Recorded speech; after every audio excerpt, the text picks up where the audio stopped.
अस्सलाम वालेकुम। अबरार रशीद आपकी खिदमत में एक मरतबा फिर हाजिर है और आपसे रिक्वेस्ट कि अगर अभी तक आपने चैनल को सब्सक्राइब नहीं किया तो इसे सब्सक्राइब कर लें।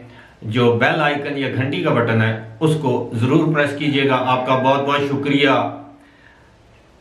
जैसा कि तवक्को थी, खदशा था, अब पाकिस्तान से दिन ब दिन बुरी खबरें आना शुरू हो चुकी हैं। इस हवाले से आपको बताऊंगा। और दुबई एयरपोर्ट्स के चीफ एग्जीक्यूटिव ऑफिसर यानी सीईओ पॉल ग्रिफिथ्स ने ये इंदिया दिया है कि अब जल्द ही दुबई एयरपोर्ट्स पर से पीसीआर टेस्ट की कंडीशन या शर्त को ख़त्म कर दिया जाएगा। ऐसा कब होगा, इस हवाले से इंशाल्लाह गुफ्तगू करूंगा। लेकिन सबसे पहले कि पाकिस्तान से जो बुरी खबरें हैं वो ये हैं कि कोरोना के हवाले से जिस तरह के तवक्को थी, खदशात थे, 5वीं लहर पाकिस्तान में आ चुकी है। ओमिक्रॉन ने पाकिस्तान में अपनी जड़ें मजबूत करना शुरू कर दी हैं और अब तक की जो गुज़श्ता 24 घंटे की जो रिपोर्ट है हमारे सामने है, उसके मुताबिक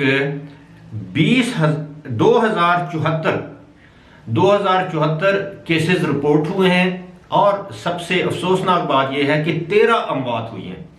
और एनसीओसी की तरफ से बताया गया है कि गुज़श्ता 3 माह के बाद यानी गुज़श्ता 3 माह पहले इतनी ज़्यादा केसेस थी या अमवात थी और 3 माह के बाद उनमें इतना इजाफा देखने में आया है। अब सूरत हाल ये है कि जो पॉजिटिविटी की शरह है वो 5% तक पहुंच गई है।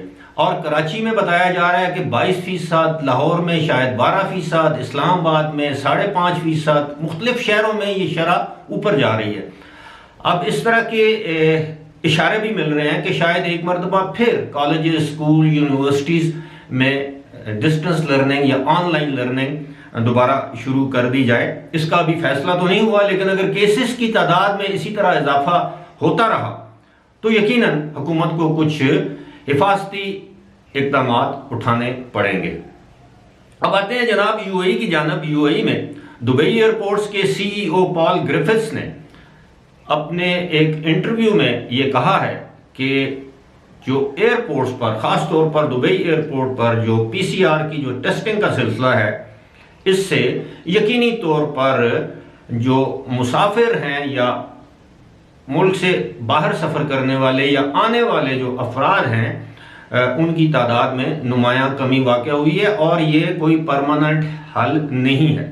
उन्होंने ये कहा कि कॉमन सेंस यानी आम फहम का ये तकाजा है कि इन मामलात को उसी तरह जिस तरह बाकी जगहों पर लोग जाते हैं और वैक्सीनेटेड लोग हैं, जिस तरह उनसे डील किया जा रहा है, एयरपोर्ट के मुसाफिरों से भी वैसे ही डील किया जाना चाहिए।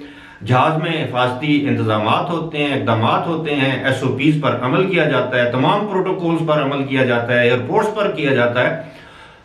इसी के साथ साथ उनका इशारा यह भी था कि अब शायद मशीन के जरिए, कैमराज के जरिए इस बात का पता या खोज लगाया जा सकता है कि अगर किसी शख्स में कोरोना वायरस है तो उसकी तस्दीक की जा सकती है। इसके लिए PCR टेस्ट का होना लाजमी नहीं है।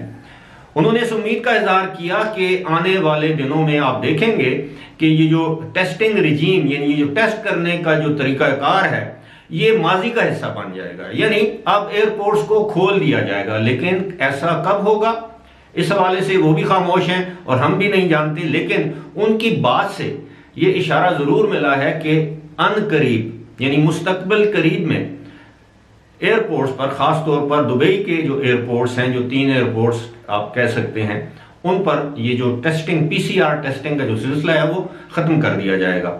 आपकी याद दिहानी के लिए आपको बताता चलूं कि ये 5-6 ममालिक हैं जिनमें पाकिस्तान, भारत और बांग्लादेश वगैरह शामिल हैं।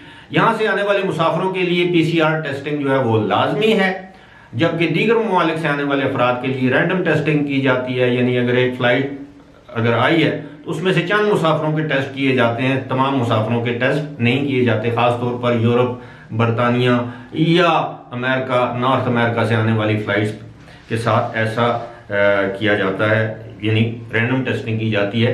जबकि दीगर ममालिक जिस तरह पाकिस्तान, इंडिया रेड लिस्ट में है, इनसे आने वाले अफराद पर की बाकायदा पीसीआर टेस्टिंग की जाती है।